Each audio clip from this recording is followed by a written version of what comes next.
আসসালামু আলাইকুম। কি অবস্থা সবাই? কেমন আছেন? নতুন একটা কাজ শুরু করলাম। আমরা নতুন একটা কাজ শুরু করার পরেই ১ম এই যে কাজটা করি ওয়ালটাকে ভালোভাবে ঘষে নেই। তো এটা নতুন প্লাস্টার ছিল সেক্ষেত্রে পাথর দিয়ে ঘষে নিছি। ঘষে নেওয়ার পরে ওয়ালটাকে ভালোভাবে ধুই। ধোয়ার পরে আমরা যে সিলারটা ব্যবহার করি সেটা হলো আপনার ড্যামশিট সিলার।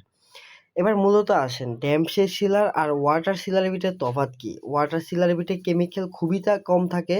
সেটা ড্যামের কোনো কাজ করে না। আর ড্যামশের সিলারটা হলো যে আপনার ওয়ালে যদি কোনো রকমের ড্যাম থাকে সেক্ষেত্রে ওয়ালের জন্য ড্যামশের সিলারটা খুবই ভালো।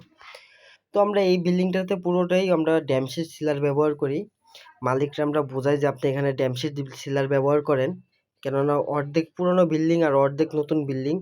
অনেক জায়গায় ড্যাম ছিল। তো ড্যামের ক্ষেত্রে আরো অনেকগুলো কাজ থাকে সেগুলো আমরা ১ম এ করে নেই। এগুলো ভিডিওতে দেখাইতে পারি নাই। তারপরে যাই আমরা ড্যামসির সিলারটা ব্যবহার করি। তো এটা ছিল একটা ড্রয়িং রুম। এটা পুরোটাই টাইলস করা ছিল। ড্রয়িং, ডাইনিং দুটোটাই পুরো ওয়াল টাইলস করা, শুধু সিলিংটা শুধু থাইকা যায়। তো আমরা এটাকে সিলার করে দেই। আর এটা একটা বেডরুম। আর কাজটা শুরু করার পরে আমরা ১ম এই যেই জিনিসটা খেয়াল করি সেটা হলো স্ক্যাডিং, যেটা টাইলসের যে স্ক্যাডিংটা আছে ওইটা ভিজা। তো মালিকে বলতেছে কাজ কি করা যাবে? আমরা কই হ্যাঁ, কাজ করা যাবে, সমস্যা নাই। আমরা ওয়ালটা স্ক্যাডিং এর যে জায়গাটা আছে ওইটা আমরা বাকি রাইখা আমরা কাজ করি। মালিকে বলে আচ্ছা, যেভাবে ভালো হয় এভাবে করেন। তারপরে আমরা ওই স্ক্যানিং এর জায়গাটা ফাঁকা রাখি, ফাঁকা রাইখা এটা প্রায় ১.৫ ফুটের মতন ফাঁকা রাখি, ফাঁকা রাইখা এটা আমরা কাজটা করি। তো এটা আমার একটা ইউটিউব চ্যানেল, রঙের কাজের ভিডিও টিডিও দেই। সবাই সাবস্ক্রাইব করবেন। ধন্যবাদ।